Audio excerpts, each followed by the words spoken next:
Afternoon. I see Larry. I'm looking to see, we got a quorum. Dwight? Dwight, thank you. Does that get us a quorum? Yes, we have three. That's right, Supervisor. We have three. Okay. In that case, let me call to order the Technology Committee meeting of the South Coast Air Quality Management District for February 19th at 12 o'clock.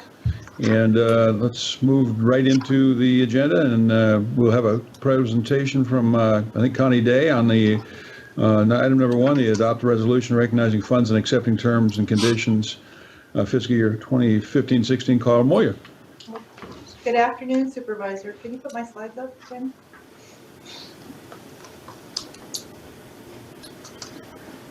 This is a mouthful. Good afternoon. Thank you. And Councilman Mitchell, nice to see you. Councilwoman. Hello. This is kind of a mouthful of things. We're asking you to adopt a resolution to recognize money and accept terms and conditions for the Carl Moyer program, to issue program announcements for Carl Moyer and Soon, to execute and to amend some contracts, and to amend some Soon provision guidelines. So it's all rolled into one package here. This year, we're releasing, with your permission, the year 18 Carl Moyer program fund. We have approximately $25.5 million that we received from the Air Resources Board, as well as $3.8 million of matching funds that we will be releasing to fund new projects. They just started. We're, again, recommending the funding for the year 18, the Carl Moyer program, which is at $23 million. We're recommending funding for Soon provision under the Carl Moyer under the Soon program. I'm sorry, it's $5 million. We're also utilizing unused SB 1107 funds and any additional 923 funds toward all of the projects that are going to come in under these RFPs. We have detailed the accounting of funds. We're including the interest and the split between SB 1107 and 923 funds. And all of that information will be presented at the time we bring the awards forward to you to tell you which funds we're plucking the money out of for each individual project. These are our categories for the program, very similar to all past years. We have on-road heavy-duty vehicles, including emergency vehicles. Off-road, we have marine and shore power projects, locomotives, cargo handling equipment, electrification, and construction and other off-highway fleets, only for small and medium fleets, because the large fleets are now under fleet regulations and not eligible for Moyer. They are eligible for Soon, however. We are going to be issuing the Moyer and the Soon PAs at your March 4th meeting. All of the proposals will be due in June. After all of the evaluations, we are projecting we will be seeing the board the September and October board hearing dates. We will be doing the evaluations under the Carl Moyer program guidelines and all of the revisions that just occurred in December of this year. Rule 2202 proposed awards. Generally, we have to have emission credits when we do carpooling programs. And 2202 allows a buy-in process where funding is pooled to purchase projects to get emission reductions. Projects in this year were evaluated and selected from the latest oversubscribed Carl Moyer program from last year. There are 3 contracts that we are recommending funding for. They are marine vessels for just over $500,000 to utilize the air quality investment funds. And they will result in about 2.8 tons of NOx emission reductions per year and 0.1 tons of PM. We're also requesting amendments to specific Carl Moyer contracts. We're asking to amend the West Coast equipment contract for replacing 7 off-road equipment with cleaner than what they originally proposed. So we're going for interim Tier 4 engines as opposed to the original proposal. So we're asking for additional money to help them purchase newer, cleaner engines that are now available to them. We're also requesting an increase in the funding amount of $28,499 for a total of $132,000 from the Carl Moyer program and the SB 1107 fund. So these are the specific funds that these monies are going to be coming out of. We are also requesting amendments to the SCAQMD guidelines. We have guidelines in-house that reflect the state guidelines, and they were modified under Rule 2449. And we are updating all of our SCAQMD guidelines, which will be reviewed by EPA, and hopefully they will be allowed to be included in the SIP. So we need to amend these to be able to reference the new state laws so we can use the SIP credit from these projects. We're going to be revising the appropriate sections, and we're going to use state maximum funding amounts for the eligible SCAQMD projects. So, in total, our recommended action for this board letter is we're going to adopt a resolution recommending up to $26 million from the Air Resources Board under SB 1107 for the Carl Moyer program. Approve the issuance of the Year 18 Carl Moyer program PA. Approve the issuance of the SCAQMD PA for $5 million. Approve awards for the repower free marine vessels for up to $542,300 for the Air Quality Investment Fund under Rule 2202. Approve contract amendments for a funding increase of $28,499 from the Carl Moyer Fund 1107, and approve amendments to the SCAQMD guidelines. And that concludes my presentation. Anything else you'd like to do? Can I get a massage? That would be good. There's a lot to cover there, all related, I think generally good stuff. But colleagues, any questions, comments, concerns? Okay, seeing none, I should probably be doing this more often. Any public comments? Seeing none, I'd entertain a motion. I'll move the recommended action. Move the item. We have a motion, and we'll consider Buscano a second. Thank you, sir, for joining us. Anybody opposed? This item passes. Please move to item number 2. Supervisor, if I could ask for a roll call vote, because there's a. Okay, if we needed to, go ahead. I apologize. Councilmember Buscaino, Yes. Mayor McCallum, Yes. Councilmember Mitchell, Yes. Councilmember Robinson, Yes. Supervisor Benoit. Yes. Motion passes. 5 ayes. Thank you. And then we'll move to item number 2. This is a contract to cost share alternative fuel station expansion. Yes. Good afternoon, Supervisor Benoit, members of the Technology Committee. This item is to propose cost-sharing expansion of CNG fueling capability at a multi-fuel retail station. The project is to occur at Ontario CNG Station Incorporated. It's a conventional retail fuel station that includes a 24/7 manned convenience store and car wash. This business sells all 3 grades of gasoline, ultra-low sulfur diesel, 2 forms of biofuels, and alternative fuels including CNG and hydrogen, as well as plans to also incorporate electric vehicle charging. The station is located at a busy intersection. It's high vehicle volume area in Ontario, has easy access to the I-10 freeway, close proximity to both the convention center and the international airport. With respect to a business model, Ontario CNG believes co-locating alternative fuels with conventional fuels in a conventional and familiar retail setting helps attract customers and allows the business to be price competitive and profitable. In addition, co-locating alternative fuels with conventional fuels helps bring greater awareness of alternative fuels to the general public. This slide is showing the diversity of fuels that are currently available and soon to be available at Ontario CNG. The slide also shows prices that were in effect a month ago. I probably can't make them out, but those prices have subsequently dropped by about 50 cents a gallon for the regular fuel. The price in the middle is the natural gas fuel, which is the lowest price in the region.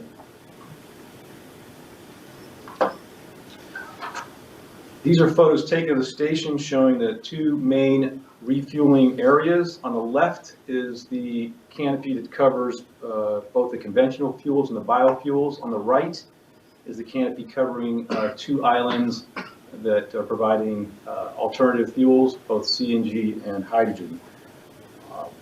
One island has two CNG dispensers currently, and two additional CNG dispensers are being proposed under this project. There will also be a third middle dispenser on that island that will have the hydrogen dispenser. In the background, on the photo, is the convenience store, and that's where the electric charging is to be positioned. So this slide is an overhead of the station. So again, it's located on the corner of East Holt and Vineyard Boulevard, both of which are 3-lane roads in each direction. Both roads lead to the I-10 freeway, and a newly constructed underpass on Vineyard allows for unimpeded flow toward the airport to the south. So looking at the slide, the gray area, excluding the area on the left where it says fast food restaurant, is the footprint of the station. From top to bottom or from north to south, the top two islands again are where the conventional fuels and biofuels are being sold, and the bottom two islands where the alternative fuels are being dispensed. The bottom island is where where the two new CNG dispensers will be located, as well as the hydrogen dispenser. Both of those CNG dispensers will be equipped with fast fill nozzles for fueling heavy-duty vehicles quickly. Below that island, you'll see it says H2 electrolyzer. So that is where the hydrogen fuel is being produced. Funding for that is coming from both the California Energy Commission and the South Coast. Above each of those fueling islands are canopies, and they comprise about 9,000 square feet. On top of those canopies will be photovoltaic cells to help offset the amount of electricity being used at the station. Okay, so this slide depicts some of the station's performance parameters before and after the upgrades. So the compression will be doubled, the number of dispensers is going to be doubled. Again, there'll be two fast fill nozzles for heavy duty vehicles. Usable fuel storage will increase by 50%. The station's throughput is expected to double within the life of the project. And for the first 3 years, or during the life of the project, the contract will require 240,000 gallons a year of renewable natural gas blend be sold at the station. This slide is showing the funding sources and cost shares for this project. So to be clear, this is the first expansion to the CNG operation at Ontario CNG. The total cost is expected to be about $800,000, of which Ontario will assume more than half of that cost. The MSRC in 2014 already awarded $150,000 to this project. It was late last year in which Ontario CNG approached the South Coast with regards to additional funds for this project. And finally, we are recommending that we execute or authorize the chairman to execute a contract with Ontario CNG to cost share expansion of their public access CNG station in an amount not to exceed $200,000 from the Clean Fuels Fund. That concludes my presentation. Okay, outstanding, interesting proposal. Colleagues, questions, comments? I had a few questions, Mr. Chair. Please, go right ahead. The first one, can you just explain a little bit about the renewable natural gas? Is that like a bioproduct, or what makes it renewable? Oh, the renewable natural gas?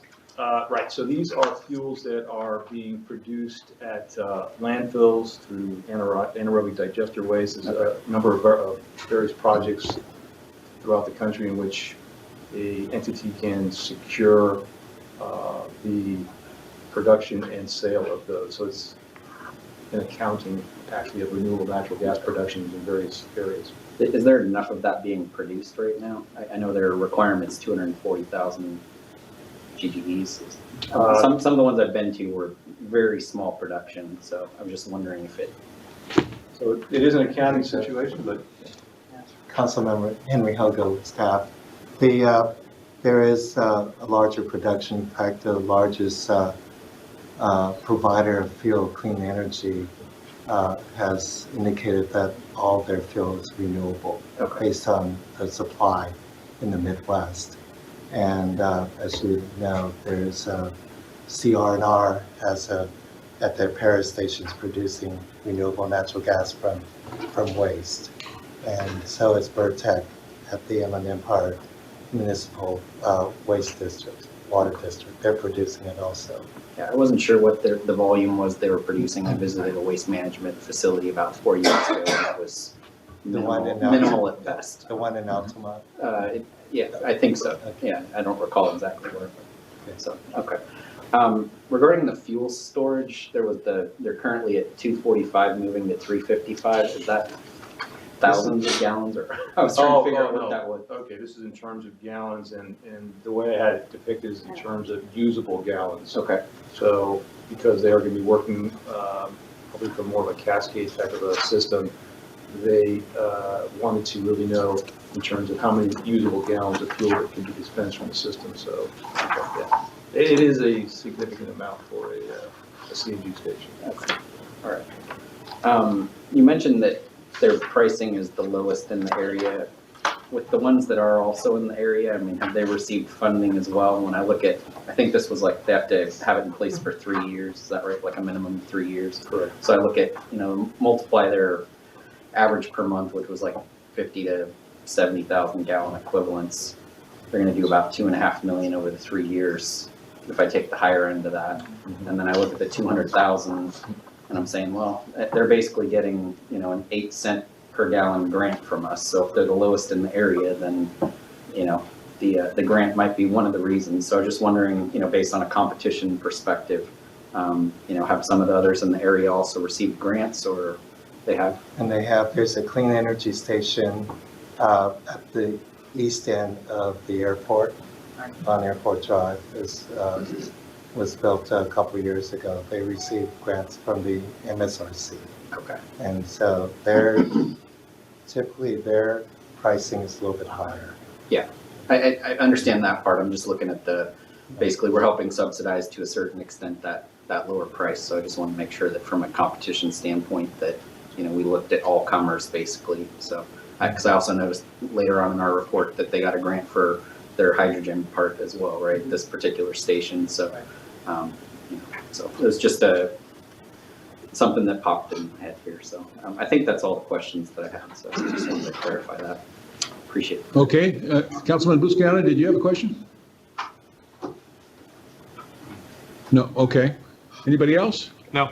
Let me just make a comment. I'm going to go to Ontario tomorrow to fly back east, and I'll go by and check this out. This is a very unique, and let me ask the question, is this the first of its kind? Is this as unique as it appears to me?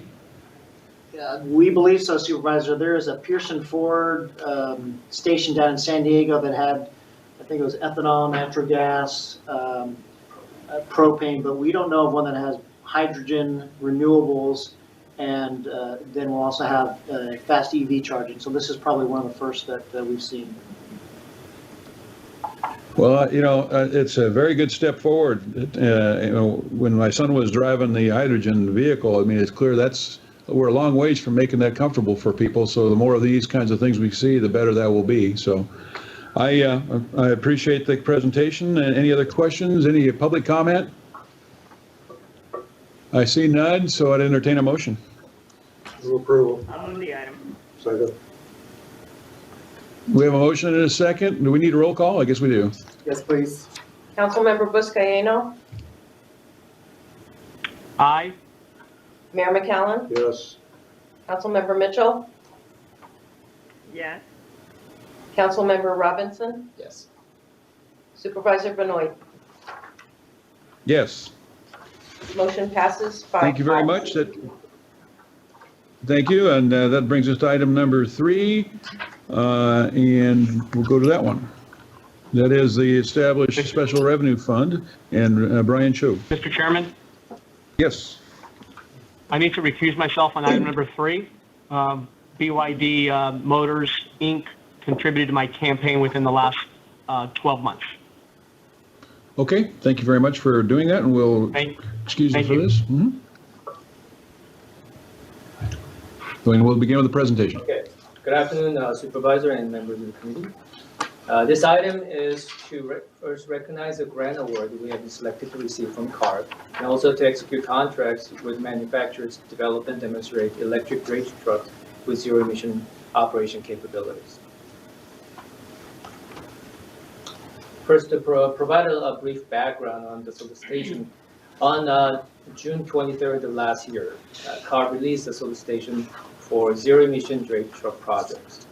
And this was under a newly established low carbon, this amount for low carbon transportation greenhouse gas reduction fund program, or in short GGRF program, which is funded by cap and trade auction proceeds. Eligible vehicles under this program is limited to zero emission operation capable trucks only, meaning either that you are fully zero emission, battery electric, or the hydrogen fuel cells, or the hybrid electric trucks with all electric operation capabilities. It requires a minimum of 1 year demonstration over a two-phase approach, where phase one vehicles will be smaller in numbers to demonstrate the performance and the capability of these trucks. And incorporating the lessons learned from the phase one demonstrations, phase two vehicles will be further refined and optimized to be deployed in a larger format demonstration. And as required by SB 535, the eligible projects must provide benefits to disadvantaged communities, which are identified by Cal EPA. And it is important to note that this program is not for paper studies or the bench scale demonstrations. It is actually earmarked for to fund the demonstration of pre-commercial technologies with a well-defined pathway for commercialization within 3-year time frame by 2019 or 2020. A minimum of 25% cost share is required, with 10% of it in cash. And for this grant opportunity, the total funds available was $23.7 million. So in response to the solicitation on September 24th of last year, staff submitted a very competitive proposal, which I'll explain in the next slide. What's especially unique about our proposal was, for the first time, we were able to engage 4 major truck OEMs, or original equipment manufacturers, both foreign and international as well as domestic manufacturers, in this project to develop and demonstrate 43 Class 8 electric drayage trucks with zero emission capabilities. The portfolio included 25 battery electric trucks, or BETs, from BYD, 12 BETs from Peterbilt, and 4 plug-in hybrid electric trucks, or PHEVs, with natural gas as a range extender, and finally 2 diesel PHEVs from Volvo. We have also partnered with 4 other air districts in this project, including Bay Area AQMD, San Joaquin Valley APCD, San Diego APCD, as well as Sacramento AQMD. And this will, the partnership will be supporting truly a statewide demonstration plan involving 13 so far confirmed fleet operators in this project. Utilities are also providing support in this project, especially the San Diego Gas and Electric has committed $200,000 in cash contributions, in addition to an in-kind support for installation of EVSE chargers in their district. So in January or last month, we were elated to find out when we heard from the CAR that we have been selected for the award, in fact, for the fully available total amount of $23.7 million. Now, let me provide a brief overview of each technologies that will be demonstrated in this project, starting with the BYD's battery electric trucks. BYD is a global leader in electric transit buses, as well as some other electric vehicles, and they operate an assembly plant in Lancaster, California, where in fact most of the 25 BETs they're proposing to develop for this project will be assembled. And these trucks are built based on a prototype, their prototype called T9, which is shown on the lower right photo. and it will have a capability to provide 100 miles in range with 300 kilowatt hour of a lithium iron phosphate batteries pack on board. It will be optimized for near dock and short haul drayage operations, based on the characteristic of the truck, not just because of limited range, but the fact that it provides the minimal energy use when it is idling or basically waiting in line, which accounts for about half of the operation for near dock drayage operations. With 280 kilowatt inline traction motors incorporated, these trucks will be capable of providing comparable power and torque compared to diesel and natural gas trucks. And the batteries will be charged in less than 2 hours using an advanced 200 kilowatt AC charger BYD will be also developing in this project. For Peterbilt, is a major truck, US truck OEM, and is a subsidiary of PACCAR Group, who is a global leader in the design and manufacture of trucks and engines. For this project, Peterbilt is teaming up with TransPower to develop 12 BETs based on an electric drayage truck that TransPower has developed under a DOE-funded Zero Emission Cargo Transport, or ZEC, demonstration project. 8 of the 12 trucks will be equipped with 215 kilowatt-hour battery pack, which is used in other electric drayage trucks that TransPower has already developed. Will provide an 80-mile range and will be well suited for near dock and local operations. But 4 of the 4 remaining vehicles will be equipped with new generation battery cells, which will provide a higher energy density, up to 60%, to provide 120 miles in range to support more longer drayage routes, for example, from the Port of Long Beach in LA to Inland Empire warehouses in San Bernardino and Riverside counties. By utilizing advanced battery cells, Peterbilt will be able to pack 311 kilowatt hour batteries on these trucks in the same system weight and volume occupied by the current 215 kilowatt hour battery pack they're using for other trucks. And they'll also develop a 200 kilowatt onboard fast charger to provide an opportunity charging for these trucks so that they can extend the operations or enable the fleet to use these trucks in the second shift later in the afternoon.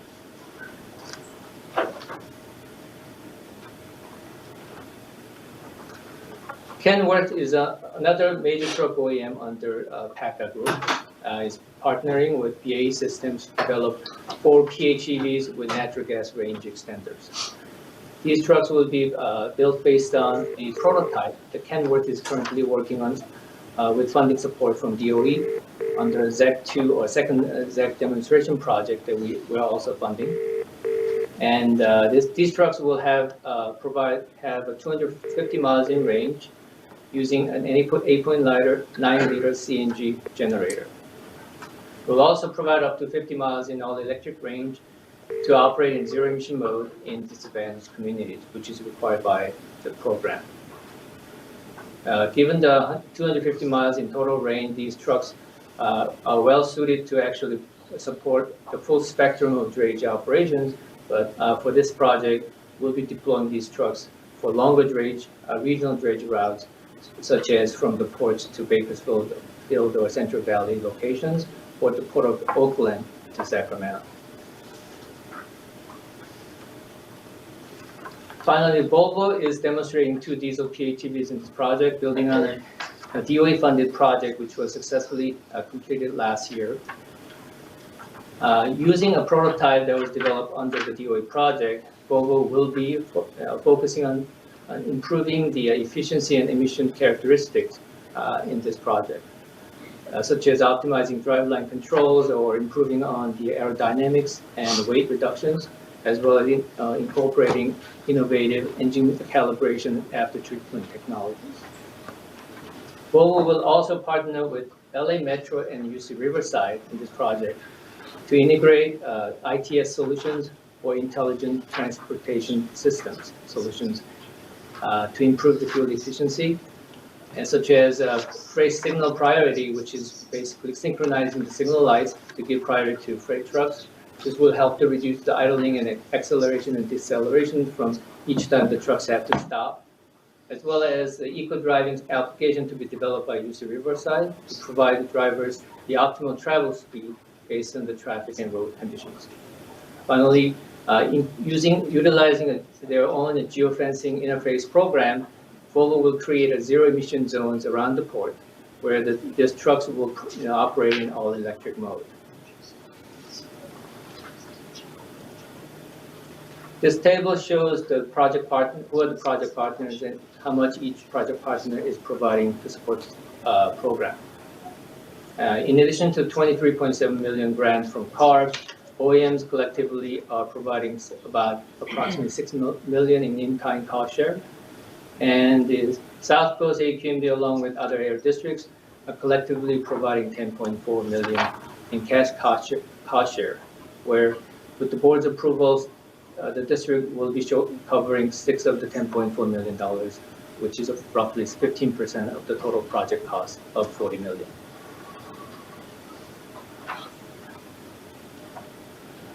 This table breaks down the project cost by contractors and funding sources. As you can see, each contractor is receiving about roughly the equal amount from the CARB's grant, and 2.3 to about 3.4 million from Air District's contributions.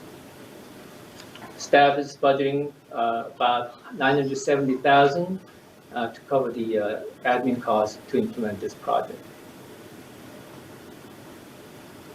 Finally, these are recommended actions. I'm not going to go through all of them, but it's just basically to create a special fund to recognize the CARB's grant, as well as the 4.4 million contribution from other air districts, and make necessary transfers to implement the program, as well as to authorize the chairman to execute contracts with these manufacturers to develop the electric dredge trucks for the amount that's specified in the slide. So that concludes my presentation, and be happy to answer any questions. Very good. Well done. Thank you.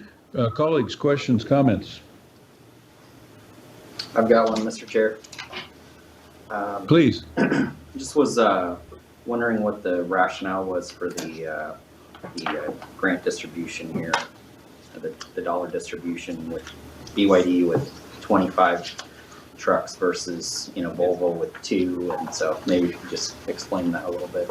Yeah, so what we did is when the proposal solicitation came out, we made several criteria. One was that we had to work directly with the truck manufacturer as opposed to just an integrator. And then we solicited proposals. So that's actually the numbers that they requested from us for the number of vehicles. So we thought it was good to have a proposal that was statewide, so we partnered with the other air districts, but also gave a large number of vehicles and also advanced technologies in different areas. And that's why it kind of spanned the gamut from a large number that BYD was able to propose, and then enhanced technologies like the ITS with the Volvo. So it's just what they proposed to do for the amount of funding that was available from the ARB. Right. Appreciate that. The comment, I think it was about Volvo and weight reductions. Yes. Can you explain that a little bit? Yes, basically to improve the fuel efficiency, Volvo has been looking into, basically lightweighting the truck, including using more aluminum to manufacture the various components, and as well as also testing out a different axle configuration that hugely accounts for the weight of the chassis. So for this particular project, they're looking into using a 6x2 axle instead of 6x4, which greatly reduced the weight. So the prototype they have completed under the DOE funded projects, the total tractor weight is about roughly 18,000 pounds, which is somewhat a little heavier than the traditional conventional diesel trucks, but a whole lot less than some other electric trucks that other competitors have developed so far. Okay. I thought that was the direction you were going, and this isn't really pertaining to this item specifically, but just more the test itself. When these are on the road, I think the weight of the cargo that's being carried. I'm assuming you're including this in that testing, but that's really what's going to be the most important. Exactly. I mean, we can shave off a couple thousand pounds here, but if we're talking about hauling an ocean container with 30,000 pounds of cargo, it's almost insignificant in the grand scheme of things. I know we still want to try to get as much cargo in there as we can, so, you know, shaving off truck weight's important, but, you know, it's the variation between that's going to be significant in determining what kind of mileage these things actually get, how that all works. Correct. So, yes, I agree. so, okay, that's all I had.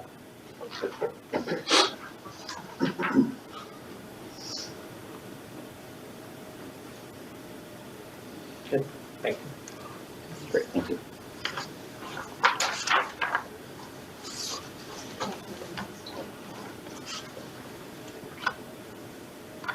Mayor Benoit, I believe you're still on mute, or Supervisor Benoit? You missed all that good stuff?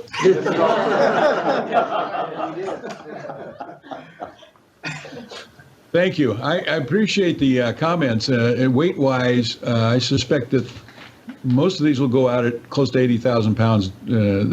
From a truck company's perspective, keeping it as close as possible to the maximum legal allowed is, but it would be interesting and maybe part of the tracking we should have to determine what kind of loads they're hauling. But this is very exciting. I mean, we constantly talk about being constrained at SCAQMD that we can't regulate the mobile source, and if we could do that, we could meet our goals a whole lot better.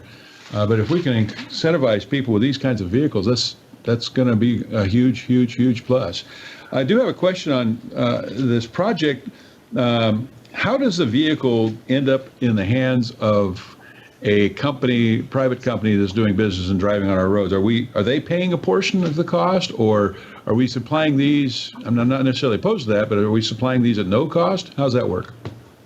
Typically, Supervisor, in order to entice a fleet participant, we would give them the use of the vehicle, and they are actually providing in-kind by driving the vehicle for us. So they're providing their own operational costs with a driver, insurance, for example, and we count that as cost share. So they're typically not paying anything out of pocket. I want to just clarify that, and I'm not opposed to that. It's just that I think it's important to understand that. On the other hand, if these vehicles can perform well and be as low emission as is described, I think there are other companies out there that would do it just to be able to say that they're doing their part. So that's great. Any other questions or comments from my colleagues except Mr. Busciano? Don't say anything.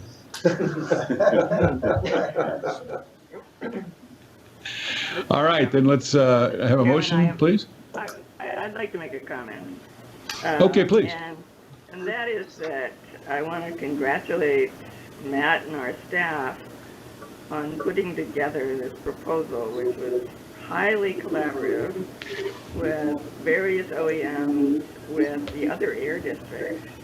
And I think Matt also worked with some other government agencies on it, so some of the local Gateway COG and some others. And so it was pretty brilliant, I would say, that you did that collaborative effort and actually got the ARB grant for $23 million.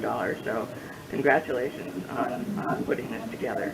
It's clearly a No, I'd like to associate myself with those comments because it is a terrific proposal with a lot of cooperation, and that's great news. Thank you, Supervisor. Okay. I will move the item. I'll second. I have a motion. Do I have a second? Second. We have a motion and a second. Any public comment before I ask for a roll call? I don't see any, so would you please call the roll? Councilmember Buscaino? He's abstaining. Oh, that's He's right. abstaining. I'm sorry, he abstained. Mayor McCallum? Yes. Councilmember Mitchell? Yes. Councilmember Robinson? Yes. Supervisor Benoit? Yes. Motion passes. Okay, thank you very much. All right, we'll take item number 4, recognize revenue and appropriate funds, develop a low-cost sensor network, and a Lucky, Yes. Lucky, how do you pronounce your last name? I'm sorry. Tesopoulos. Of course. Lucky Tasablos.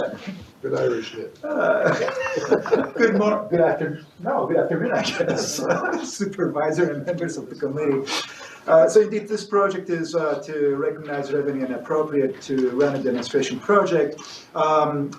We received, as part of a creative settlement from with Rainbow Transfer and Recycling, which is a waste transfer and recycling facility down in Orange County.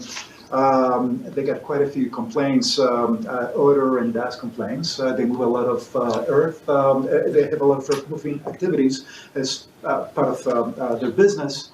They get a lot of complaints. They got a few tickets. We reached a creative settlement, and part of the settlement is to set aside $40,000 for us to use and help partner up with them to help them build a fence line application with low-cost sensors.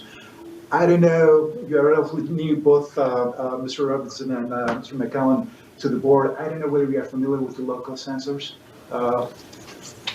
I've never seen them physically, but I have a general understanding of them. They are very small. They started entering the market in the last few years. They are low cost. You can buy them for a few $100s as opposed to the tens of thousands of dollars that you have to spend for our more sophisticated monitors. And they're very easy to use, so they've started becoming very popular. What is unknown about them was their level of accuracy and reliability. So our board directed us to establish a testing center, the so-called SCAQMD, Air Quality Sensor Performance Evaluation Center, approximately a year ago. And we've done a lot of testing, and that work started bearing some fruit, and we're able to identify some decent performing particulate sensors. So we are going to use this money, this $40,000, to build a fence line application, approximately 15 sensors that we want to experiment with, to see whether we can help the facility visualize better the dust that is leaving their property boundaries. And of course, along the process, there's a lot that we are going to learn because we want to see how we can best use those sensors, how we can best use them to retrieve the information, process the data received, and help them visualize them. So, and at the end of the day, and of course, everything has to be done wirelessly. So at the end of the day, what we are trying to do is to help a much better real-time mapping of emissions and provide the operator with real-time feedback on the dust leaving their property and give them an opportunity to optimize their dust suppression, dust control efforts. And if we are successful in this particular endeavor, of course, we'll help the operator to improve his compliance. Improved compliance translates to better air quality. Better air quality translates to reduced complaints. And it's a win-win situation for them, for us, and the community. So the bottom line, the recommended action is to simply recognize these funds and appropriate them to the Science and Technology Advancements SCAQMD program. Thank you. Okay, colleagues, comments, questions? Mr. Chairman. Yes, Mr. Biziano. Thank you. Great technology that we need to advance and support. I just struggle with the fact that we need a study to design and deploy when we know we need to hold these people accountable on the air quality levels. Why can't we just move forward and deploy the product? So, the program, the type of product that we are trying to develop, the fence line application, is going to be a prototype, and it's a low-cost alternative that we are trying to develop to the high-cost instrumentation that is available today. And if we are successful on that, then we can expand it to other pollutants, we can expand it to other facilities. Frankly, we can provide that product to other states. So the product, as we sit here, at this point in time, doesn't exist. The individual sensor, you may be able to buy it from the internet, but the network application and the fence line application concept that we are trying to experiment with doesn't exist. Am I answering your question? Thanks, Lucky. Yeah, I understand. What's the timeline on the study and the deployment of the the technology? So, I'm sorry if you already mentioned it. I may have missed it. no, I did not mention it. Actually, we are ready Okay. to hit the road running. And in fact, we started already visiting the facility and as part of our homework, trying to learn their operation. So we think within the next 6 months, we'll have it not only installed, but also getting some results. Can we already start building the sensors then? We started building the sensors in-house, and ultimately, once we sign the data plan, we'll deploy them to the facility. So it's a very Thank you. short timeframe, 6 to 12 months at the most. And let me clarify, when you say you start building the sensors, these are sensors we're buying off the market, and we're building the monitoring boxes and the interconnecting computer software and That's linkage, right? correct. That's correct. Yeah, because our whole purpose in the testing lab is to take products made outside and just give them a rating of quality and approval. And I'm anxious to hear how we've ended up. I don't know if we've finalized, are we going to call them, A, B, and C, or gold, platinum, or whatever, and how that's working. But I think it's exciting that we're in the position to be doing that and adding this test to further that and see if it works in the field. Those units work in the field in a joint network. It's good stuff. So, That's right. any other comments or questions from my colleagues? Mr. Chair, if I might. How about public comments? Oh, I'm sorry. Go ahead, Larry. The 900 megahertz, is that a dedicated spectrum for us to use? Is there anyone else using that? Most of this wireless communication with those sensors appear to be working in that frequency. So we are going to try and see. So part of the test is basically to also experiment with that bandwidth.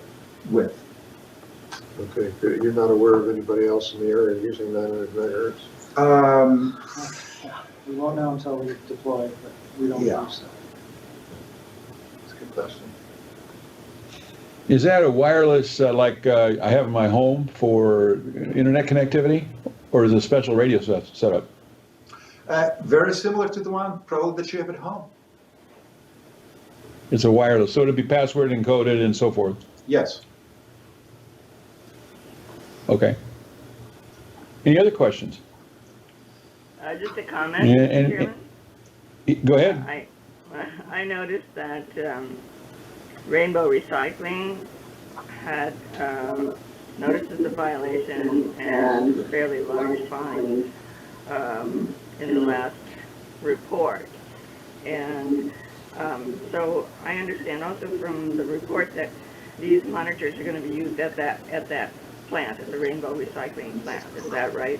Correct. Okay. And I think that's a good way to settle some of these claims, that you get some participation by the violator to help us so we can eliminate, their violations, and we understand what they need to do to correct their violations. Right. We are asking them to help us to help. Yeah, it takes a little of the pain out of writing that $40,000 check. It also, though, creates something of a liability, perhaps. I mean, if we find out that these machines work well and they're violating all the time, maybe we'll get back on this decision with some. I hope I'm not misleading you. I want to make something abandoned clear. We are not looking at this product at this juncture as a compliance tool, but rather as an informative tool, a tool that will inform about the state of their dust suppression activities. So it's a helping tool. Well, what I would understand is we would like to issue tickets. We are not quite there yet. Well, in addition, yeah, but obviously for us to really make this work, we need to have our enforcement equipment in the area to determine whether or not the less expensive deployed is working well or not. Right, and that's part of the plan as well. Okay, yeah, sure, okay. I'm ready if somebody'd like to make a motion. Move approval. Move approval? Second. We got 4 motions and a second in there someplace. Call the roll, please. Councilmember Buscaino, Yes? Mayor McCallum, Yes. Councilmember Mitchell, Yes. Councilmember Robinson, Yes. Supervisor Benoit. Yes. Motion passes 5 ayes. Thank you very much. And that will take us into item number 6. And that's a Technology Advancement Office. I'm sorry. Did I skip one? Number 5 then, let's move to that. The 4 advanced technology vehicles. Good afternoon. For this item, staff is requesting that we purchase, after leasing, 4 advanced technology vehicles for our demonstration fleet. So our demonstration fleet is used for outreach, education, and data collection. And you can see some examples of recent events and demonstrations we've done with these vehicles. We usually lease vehicles for demonstrations so that we can continue to refresh our fleet over time. However, these vehicles, based on driver feedback, we would like to purchase these before the lease expires. So there are 3 2013 Chevy Volts with the 36-month leases ending in March. They have carpool lane access stickers through until January 1st, 2019. Of course, this is subject to additional legislation. The plug-in hybrid vehicles, there is currently a cap on carpool stickers available, and so unless further legislation is passed, there are currently no more stickers readily available. So for this, the cost of each vehicle is identified there, the total cost of up to $81,600 to buy out the leases. And also a Toyota RAV4 electric vehicle. This is a 2012 vehicle, all electric. Again, 36-month lease ending at the end of April, carpooling access sticker. And that's the amount to buy out this vehicle. And so, let me go back. For the RAV4 EV, we're trying to get the campaign contribution declaration form. We have not been able to get that yet. So we will continue to try to get that before the board meeting. If not, we would adjust the board letter to reflect that. And so with that, we had allocated a certain amount of money in fiscal year 2015-2016 to purchase vehicles. But we would like to request transfer of additional $13,000 to complete purchase of these 4 vehicles. And so we would request authorization for the procurement manager to waive publication requirements and purchase 3 Chevy Volts and 1 RAV4 EV prior to the expiration of the current leases for a cost not to exceed $107,000. And if you have any questions, Okay, I'd like to start off with a question did we explore the possibility of taking the fenders off and selling them on eBay with the stickers?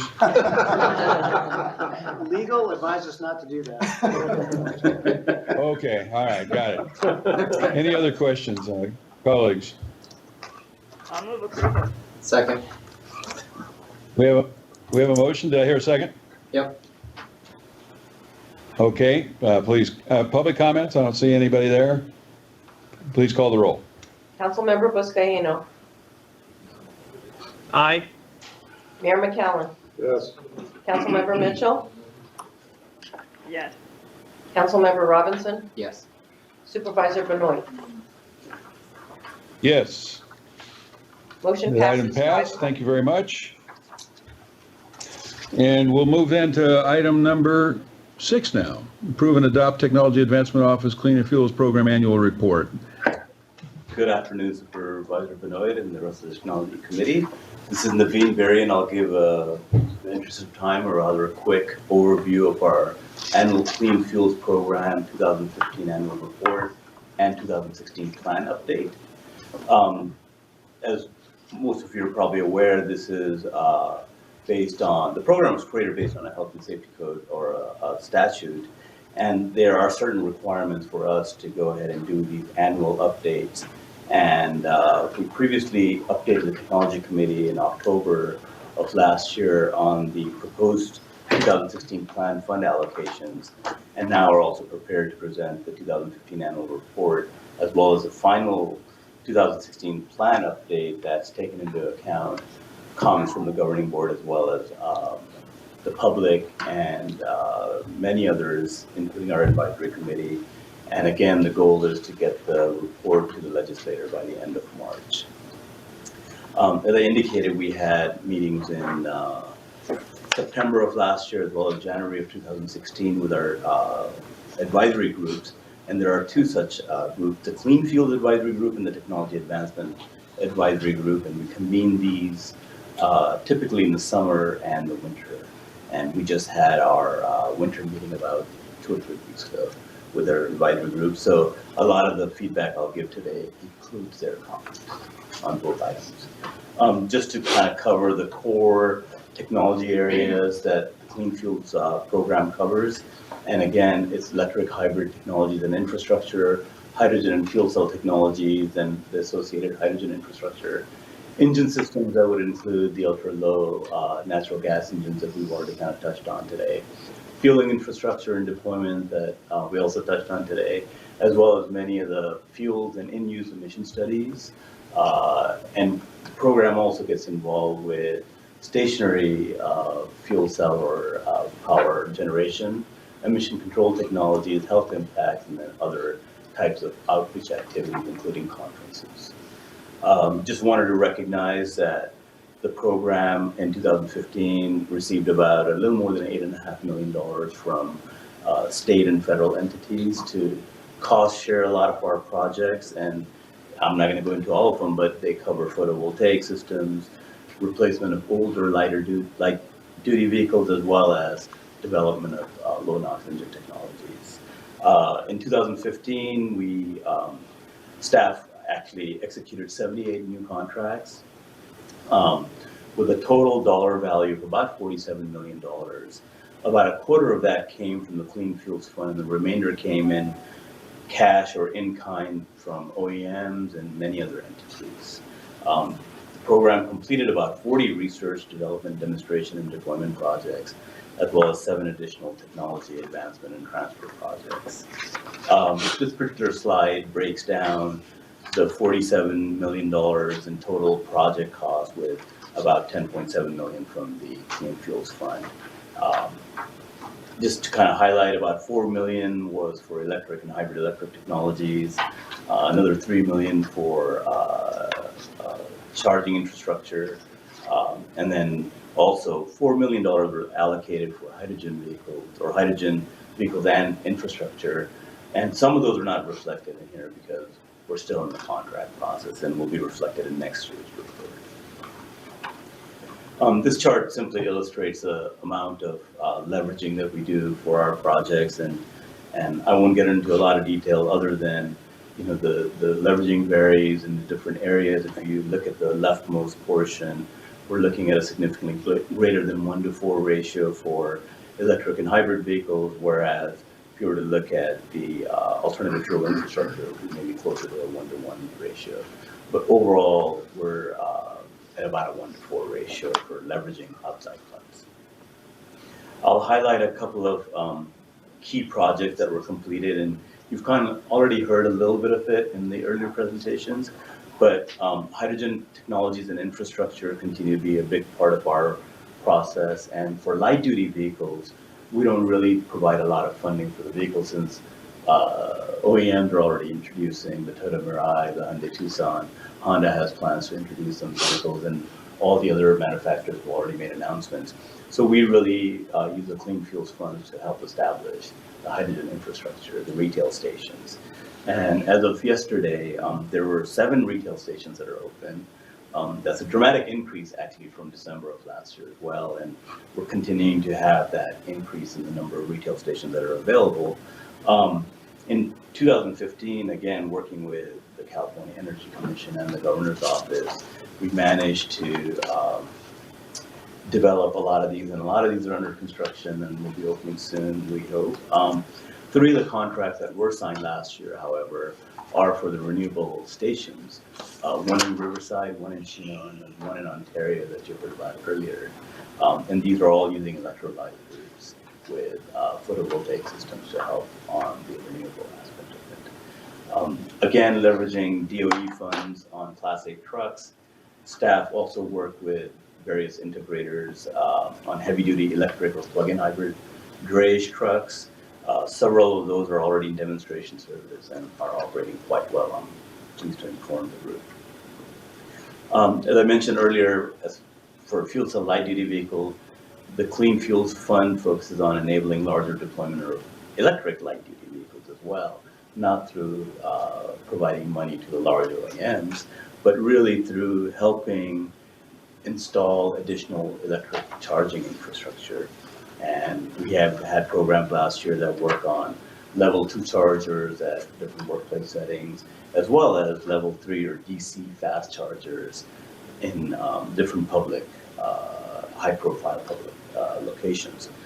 Additionally, based on feedback from this committee as well as approval from the full board, we also started a pilot program for residential charging rebate where a portion or almost the full cost of the home recharger, a level 2 charger, can be provided to the consumer depending on their income levels. And that program was initiated in December of last year, and we're getting a lot of applications coming in. Lastly, I wanted to highlight the previous efforts on the near zero emission natural gas engines have resulted in certification of a 0.02 gram per brake horsepower hour 8.9 meter engine. We're taking that type of an approach and then also working to integrate that certified engine now into refuse trucks and transit buses. And then staff is also expanding that effort for 12-liter engines and then 8.8-liter engines that can be used for medium and heavy platforms. There are a lot of detailed reports, 2-page reports in the back of the annual report. I'm not going to get into all of those, but just again to highlight a few, the 90% cleaner natural gas heavy-duty engine is really kind of the key accomplishment last year. The use of a stationary molten fuel cell for power generation was another area that we completed. And then also we looked at in-use natural gas, in-use studies, and then addressed through retrofit oxidation catalysts how to reduce formaldehyde emissions even further.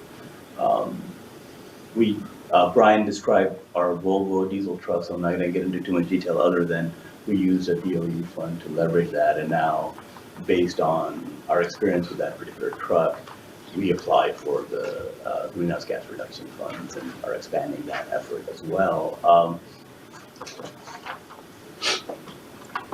Just to refresh everybody's memory, this particular fund allocation was discussed in a draft stage, and I'm pleased to say that we've gotten support from the committees, the governing board, our advisory committees as well on the allocation of funds that are included before you here.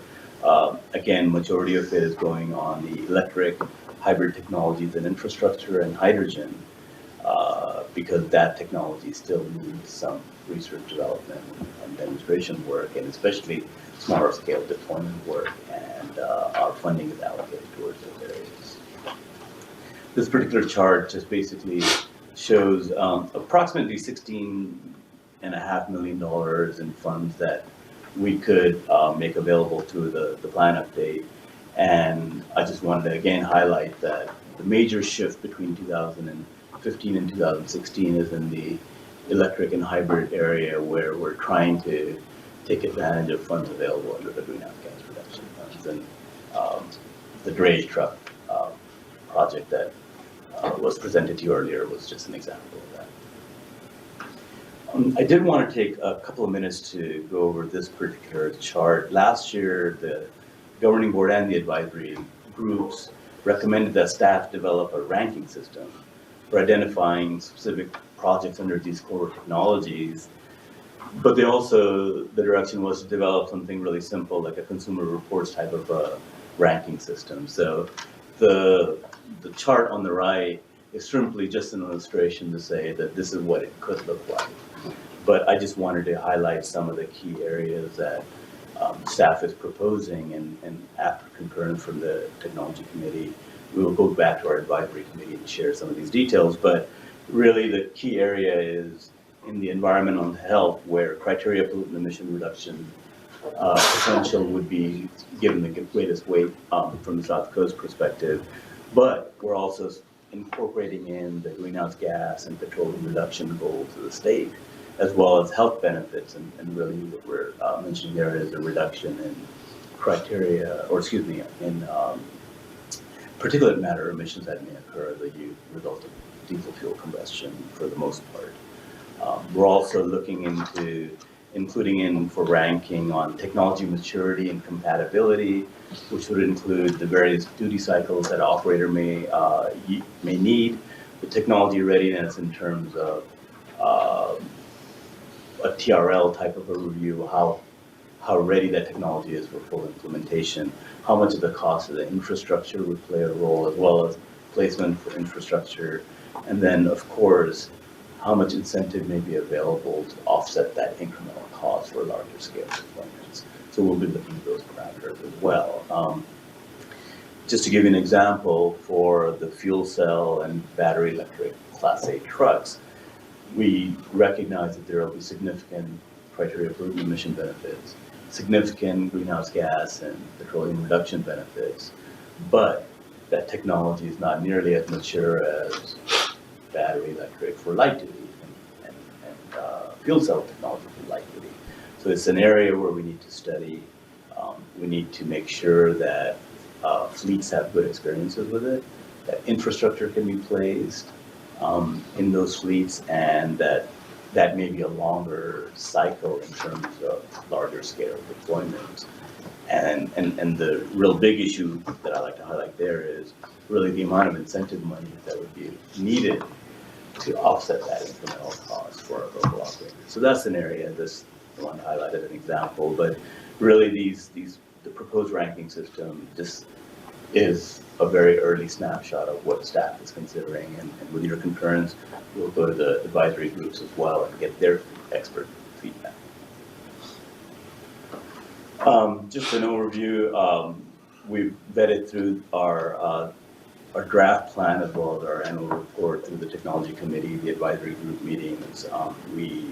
With your concurrence, we'll go to the governing board and present this at the March 4th meeting, and hopefully submit the state legislator the report by the end of March. So the recommendation is for the technology committee to go ahead and approve the adoption of the 2015 annual report, the 2016 plan update, as well as the associated resolution and eventual submittal to the state. And I know I went fast, but I'm available to answer any questions. Okay, thank you very much. Colleagues, questions? Detailed report, annual requirement, appears to be well done to me. Any other questions, comments, or concerns? Public comments? Okay, I don't hear any. If not, I'll take a motion. We'll move the item. I'll move the item to go to the board. Second. Okay, we have a motion and a second to approve the staff recommendations. Please call the roll. Councilmember Buscaino, Yes. Mayor McCallum, Yes. Councilmember Mitchell, Yes. Councilmember Robinson, Yes. Supervisor Benoit. Yes, thank you. And I think that's our last item. I want to thank colleagues. I'm really proud. I mean, I think I've had 5 colleagues here for every item, first time on the technology committee. And to our new members, we appreciate the input. Thank you. With that, unless somebody has something else for the good of the cause, well, let me just ask generally for public comments. I'm supposed to do that. I have none here. I don't see anybody else. So with that, we'll be meeting adjourned. Thank you all for your participation. Thank you. Thank you. I